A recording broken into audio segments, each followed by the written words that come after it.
Very Yes. good evening, my dear friends. Mhm. Thank you for joining with me.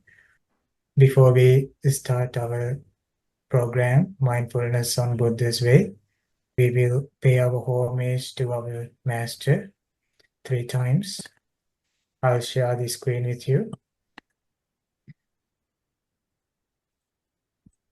Say with me, Sadhu, Sadhu, Sadhu, Sadhu.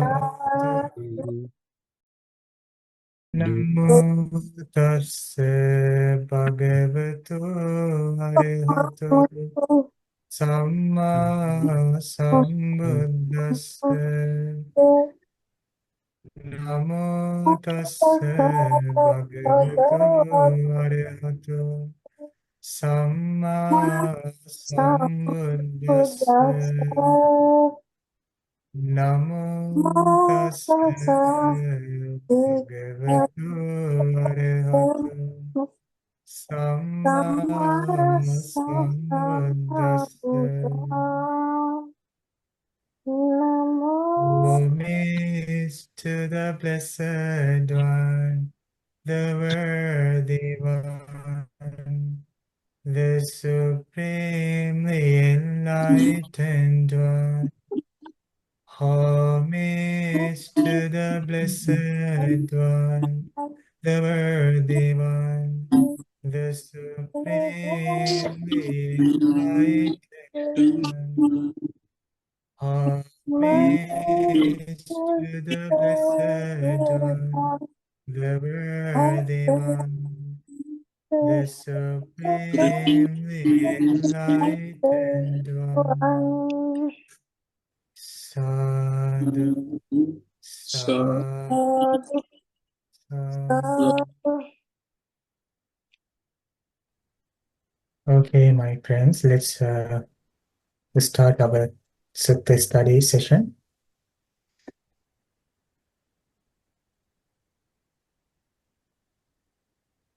Okay, today we will explore about this topic, sensual desire, as a hindrance to the mindfulness. Because in our previous session, one of my friend raised the question that while we explain about sense desire as a non-self, so how that works? So how Buddha taught about that teaching? The sense desire is a non-self. So today we explore about that topic.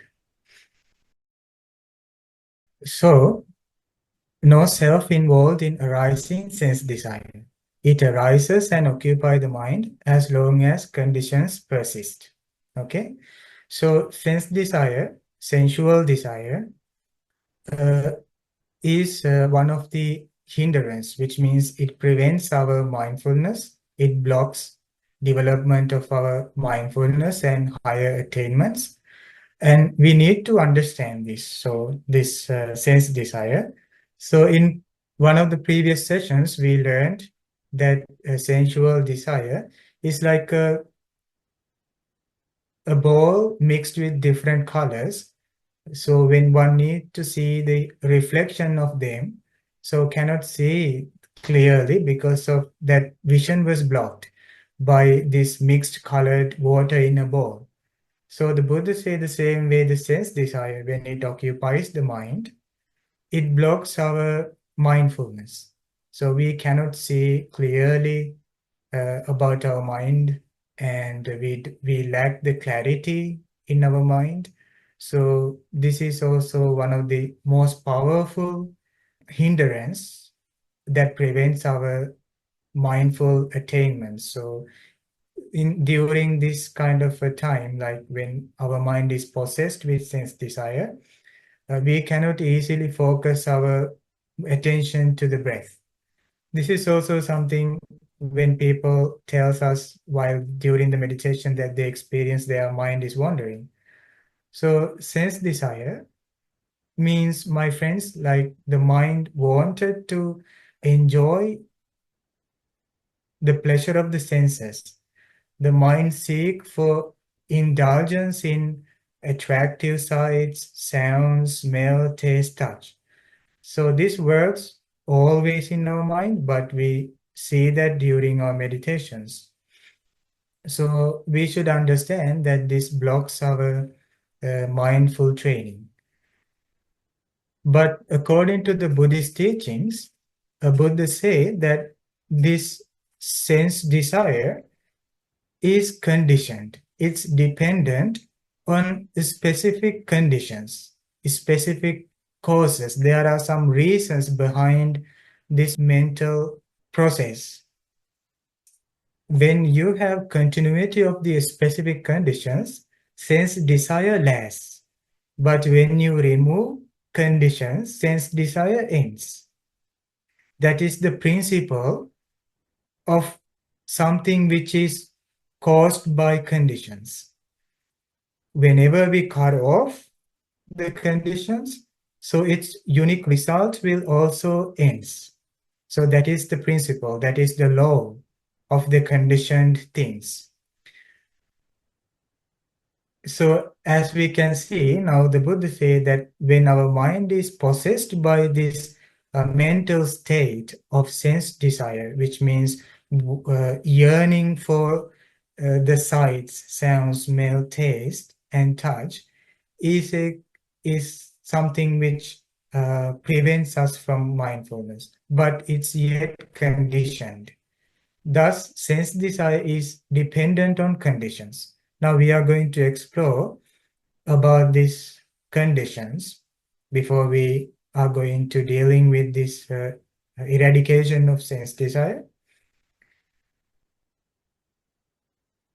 Mendicants, I do not see a single thing that gives rise to sensual desire, or when it has arisen, makes it increase and grow like the feature of beauty or mark of attractiveness.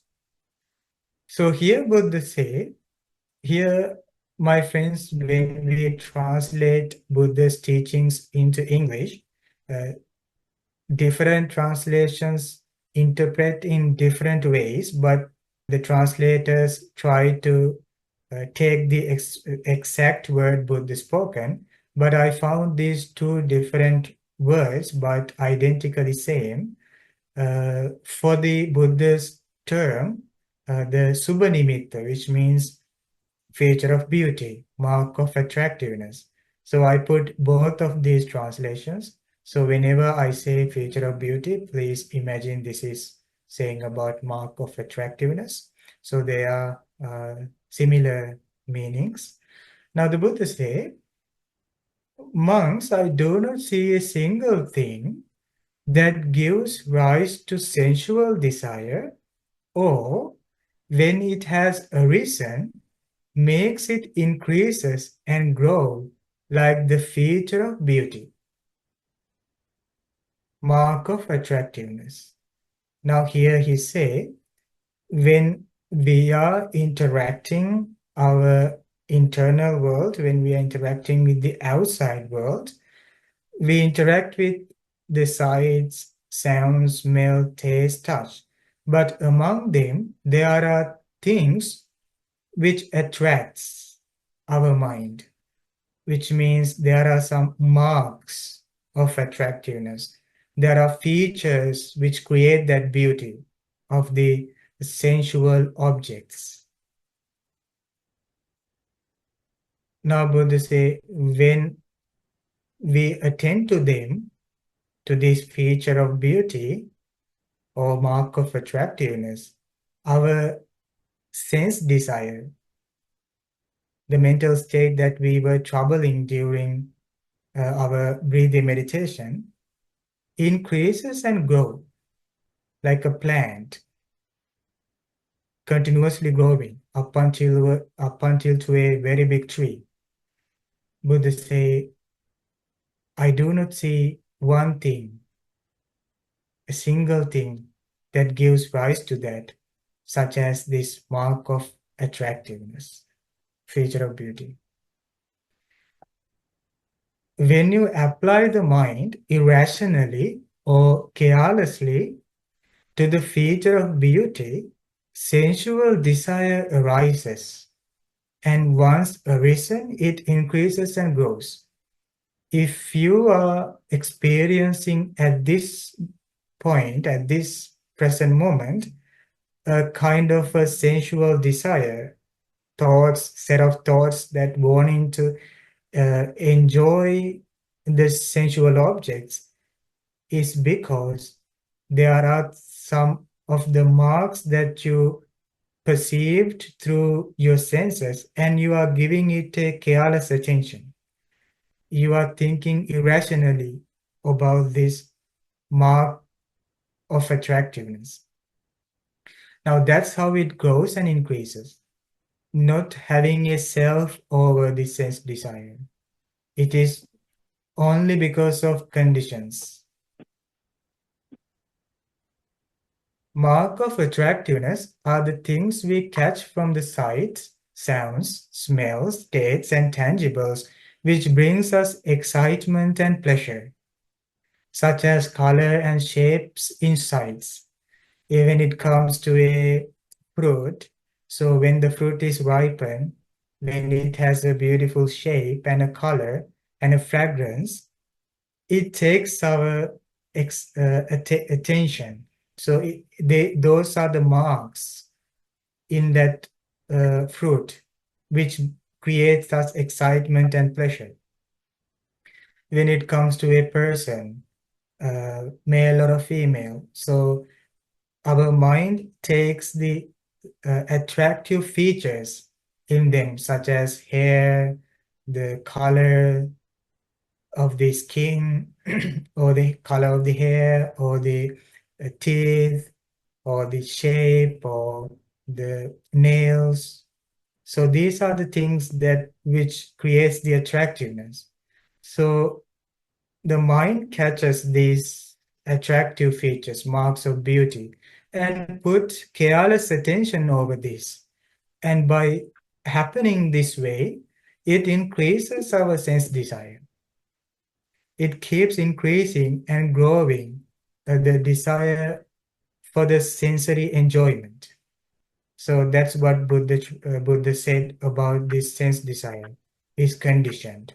So there is a role behind us playing in depth, catching continuously these attractive things among the sensual objects and giving it a careless attention. So but what we experience is the sense desire. Among the sounds we hear, there are things which excites us, like the rhythm or words someone spoke. Among the smells, tastes, and tangibles too, has the mark of attractiveness or feature of beauty. Not only they possess attractive marks, they also has unattractive marks too. So when it comes to an object, not only it has attraction, but it also possesses a certain amount of unattractiveness. These features, when connect with careless attention, here it is ignorant thinking about according to the Buddhist teachings.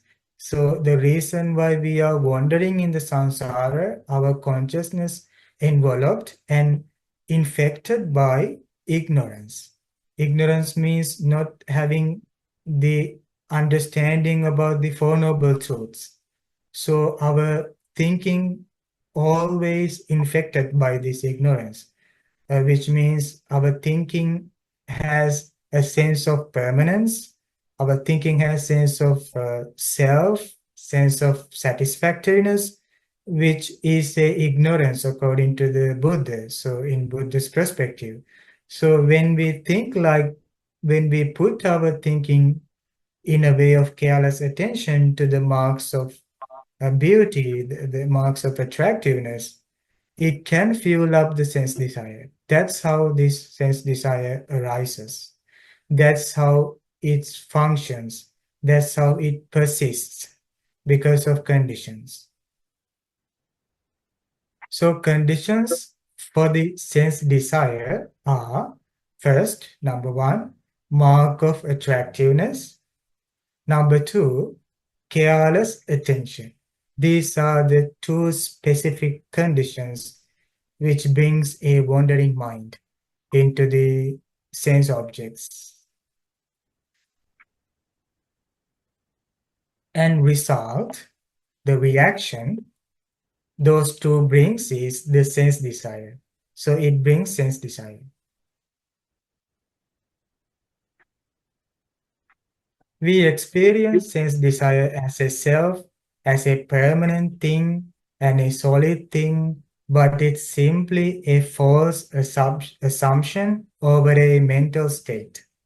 So when it invades our mind, we see it as a solid thing. We see it as a permanent thing. We see it as we have authority over that sense desire. We feel that it has a complete control over us. If we need to let go sense desire, we need to see this experience as a conditioned process rather than a self. This way, we don't fuel it up furthermore. Because of lack of understanding, because of uh, especially because of lack of mindfulness over this mental state, so it can grow up. If we ever had authority over the sense desire, we would have control over the sense desire to say, may this desire be thus, may this desire not be thus. But it is according to this connection of marks of attractiveness with a careless attention. But there are times even we don't need desire for a specific thing, since desire increases.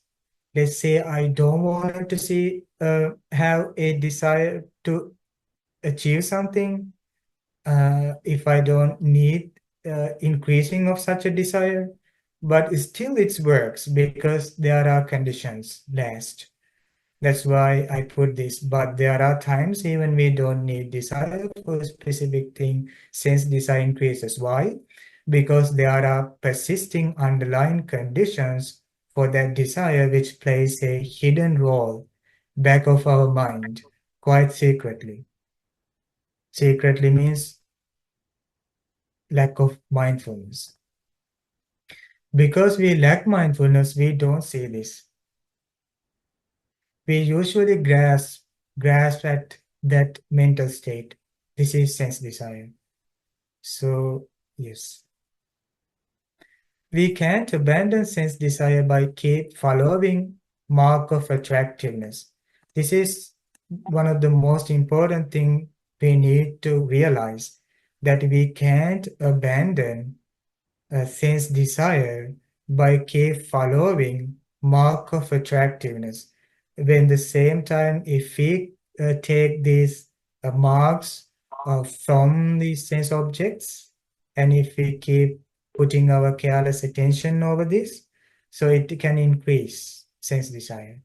And the sense desire is like, together with the mindfulness, is like a two side of a coin. Whenever we have sense desire, we don't have mindfulness. When we have mindfulness, we don't have sense desire. One is sleeping, the other is waking up. When one is waking up, the other is sleep. So during meditations, some meditation practitioners experience a certain amount of peace and stability in their meditation. But all of a sudden, they remember about some experience they had in the past as a sense desire, which break all the stability of their concentration, of their stillness. Buddha say, without abandoning sense desire, you can't still the mind. It's a law, it's a principle. That doesn't mean when we, during the meditation, when we try to abandon sense desire, that we completely abandon our sense desire throughout our life. We are trying to neutralize, but to be able to eradicate completely one need to realize Four Noble Truths and need to gain that careful attention. So that's how they don't uh, take these marks of attractiveness. They just simply see a complete picture of the object that they are interacting with. In other words, we can't abandoning desire for a delicious food by keep looking its mark of attractiveness because it can grow, it can manifest into a clouding mind. It can block our mindfulness. This is one of the reasons why people can't give up addictions because of sense of self over the sense desire, not knowing that there is a underlying conditions to that. They keep applying their careless attention to the attractive things, which keeps triggering. So we are in a world that full of things which obsessed with marks of attractiveness. So it is the nature of our human life. So better or worse, we should interact these things. But what we need from our side is the knowledge of the Dharma, careful attention. As long as we see it as a self, we can't give up because it's contradictory to the reality. Let's say we are keep on fixing self over that again and again when it changes. So it is kind of contradictory to the reality because the reality is the uh, coming together of two conditions which creates this mental state. When we keep listening to someone singing a song, we can see that function of these two conditions.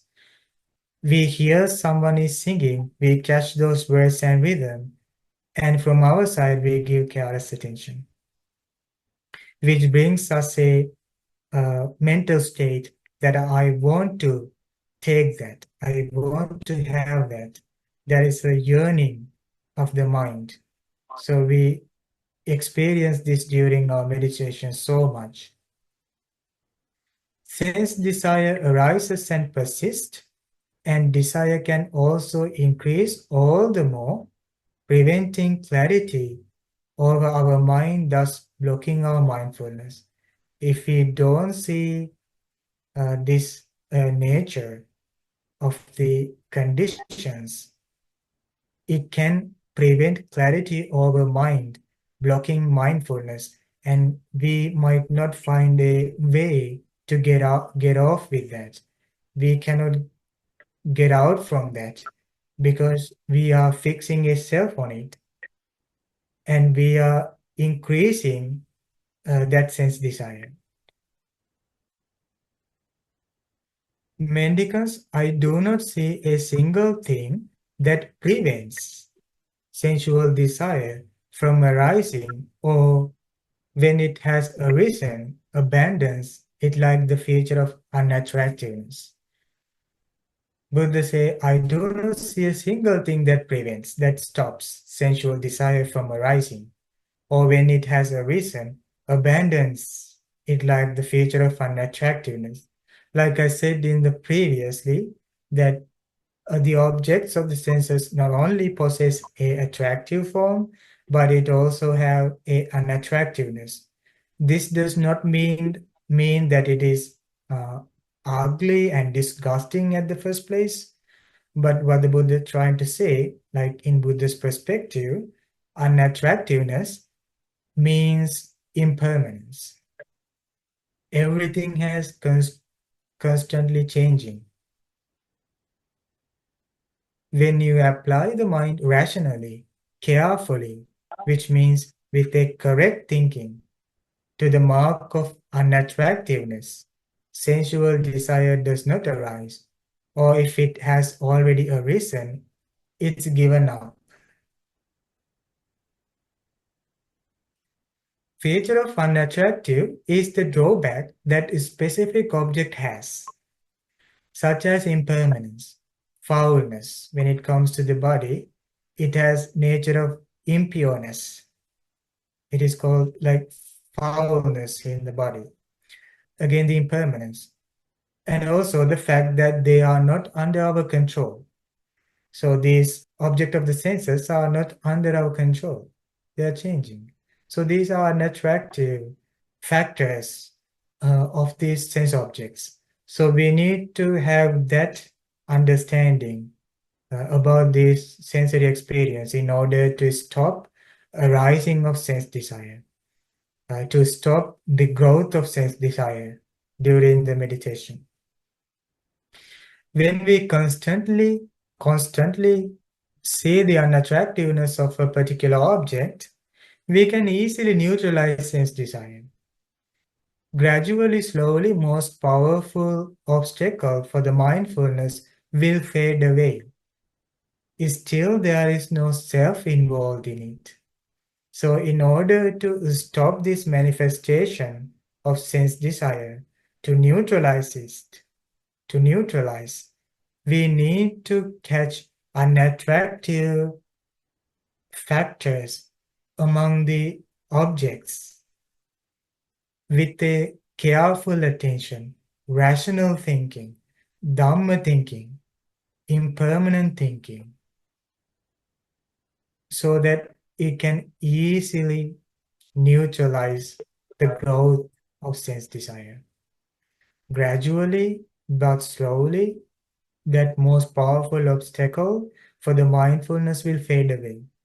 Now, almost all the meditations in the Buddha's teachings directed to seeing this unattractive nature. There are meditations about impermanence, meditations about impurities, 32 impure parts of the body, and meditations about gradual decaying of a corpse. So all of these are unattractive. Sometimes the mind rejects because it is addicted to the sense desire. But to be able to still the mind, we need such a meditation. We need to see this, the unattractiveness. We need to see those marks. That's how we can tame the mind. So still there is no self involved in it.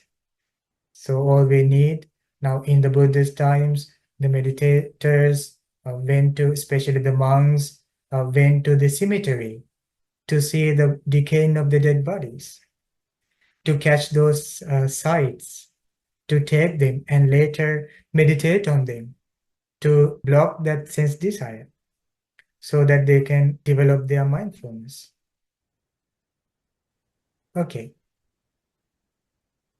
Okay, now it's a story time, okay? The story of the hawk. So this is a sutta teaching I'm going to share with you. The hawk. Buddha say, because once in the past, a hawk suddenly swooped down and seized a quail. So one day, a hawk saw a quail. So suddenly this hawk came and swooped down and seized this quail. You know the quail is a bird that always inhabited in the earth. Like most of the time they live in the land, but sometimes they fly. So the hawks saw this quail. Then while the quail was being carried off by the hawk, he lamented, "We were so unlucky, of so little merit. If we had stayed in our own resort today, in our own ancestral domain," which means something which comes from their generations, like ancestors' domain, a dwelling place. It thought, if we had stayed in our own resort, in our own dwelling place, in our own ancestral domain, this hawk wouldn't have stood a chance against me in a fight. We strayed out of our own resort into the domain of others. Now this quail started to weep because of that process of this hawk. Now the hawk asked, "But what is your own resort, Quail? What is your own ancestral domain?" The freshly ploughed field covered with clods of soil. So you might have seen sometimes when people start to sow the seed before sowing, they plough the field, and there are some solid like soil parts that turned upright. Uh, there is under that a little space that these birds can live. So it said to the hawk, "That is my home, that is my house, that is the dwelling place that coming from my generations of my ancestors." Then the hawk, confident of her own strength, not boasting of her own strength, released the quail. Out of pride, Hawk said, "Okay, I'll let you go," saying, "Go now, quail, but even there, you won't escape from me." Then monks, the quail went to a freshly ploughed field covered with clods of soil. Having climbed up on a large clod, he stood there and addressed the hawk. "Come get me now, hawk, come get me now." It's kind of like uh, poking the hawk by saying, "Come get me now, hawk, come get me now."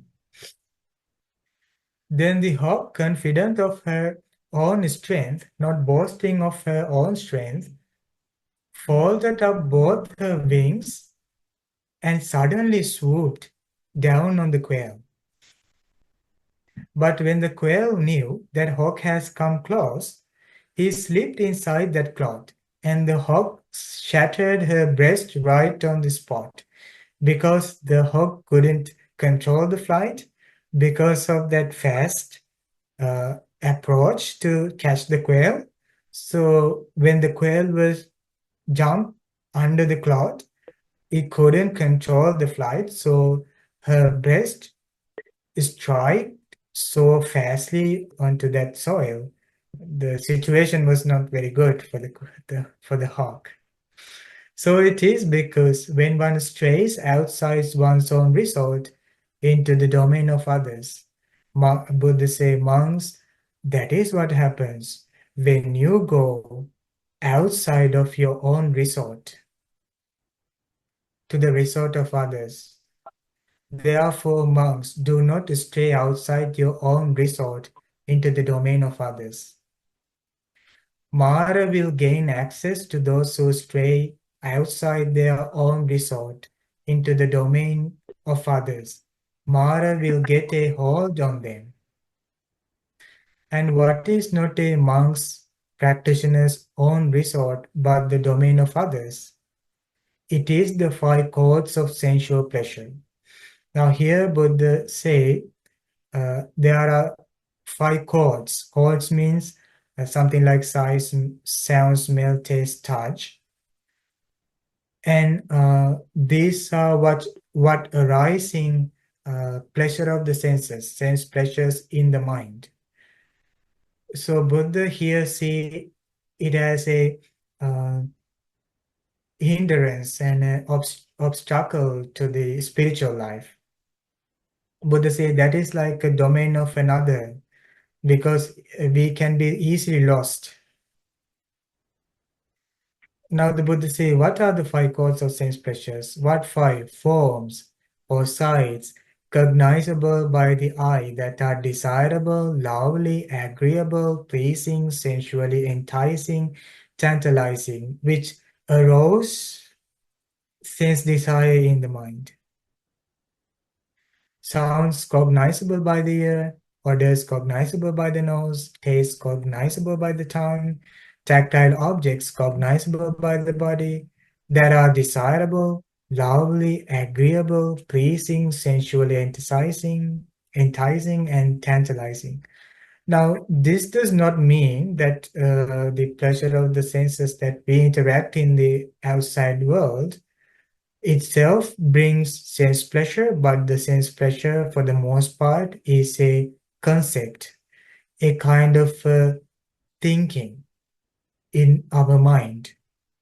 It's in Buddha's teachings, it is said that it is sensual intentions we uh, bear in our mind is the sense pleasure. It's not the just interacting with the sight, sound, smell, taste, touch itself is a pleasure, but it helps to build this sense desire.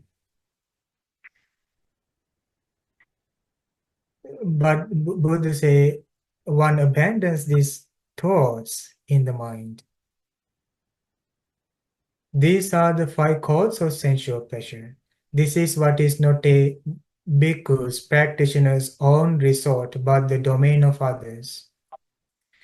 Move in your own resort. Monks, nuns, lay men, lay women, practitioners. Move in your own resort, bhikkhus, in your own ancestral domain. Mara will not gain access to those who move in their own resort, in their own ancestral domain. Mara will not get a hold on them. And what is a bhikkhu's resort? His own ancestral domain. What is our own dwelling place? What should be the practitioner's resort? A dwelling place coming from the generations by generations. What is that domain where one should live? It is the four establishments of mindfulness. What for? A monk dwells contemplating body in body, feelings in feelings, mind in mind, phenomena in phenomena. So we learned some of these things in our previous sessions. So for my new friends, please refer to those previous sessions. You can find it in our monastery's YouTube channel, so you can listen to them also. So then it might not make much sense for a beginner, so we need to explore. So by the time we will get to know and learn these Buddhist teachings. Now here Buddha say, one contemplates body in body, feelings in feelings, mind in mind, phenomena in phenomena. So that is the dwelling place, which means that is the place, the ground we all should live, so that we will not caught up into this vast amount of sensual pleasures. He say ardent, clearly comprehending, mindful, having remote covetousness and displeasure in regard to the world. This is a bhikkhu's, this is practitioner's resort, his own ancestral domain. Why? Because it is the safer place. It can protect you, it can survive you, it can even take you to the final goal of liberation. Mindfulness in Buddha's Way is a series of discussions. This session was about sense desire. If you wish to listen to rest of the other discourses, please find it in Mahameunawa Toronto YouTube channel. So thank you for listening. Namo Buddhaya.